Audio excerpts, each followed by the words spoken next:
Крут ці не крут? Патрыарх беларускага фолку зноў узяўся за гэбель.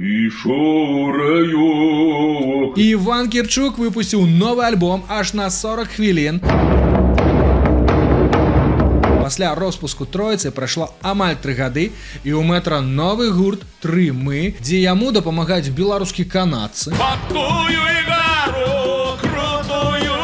Асноўная фішка праекта – гэта сінтэз аўтэнтычных інструментаў, назвы некаторых мне нават цяжка вымавіць, і электронікі.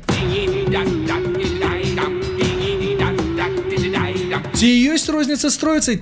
Так, думаю, што Троіца была больш такой маштабнай, насычанай, а тут музыкі менш, тлушчу малавата, але у стан трансу вы увойдзеце хутка.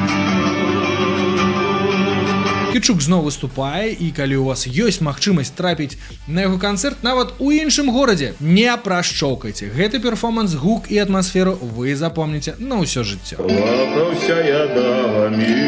І хто ведае, што значыць слова «некрут»? Гэта нешта ваеннае?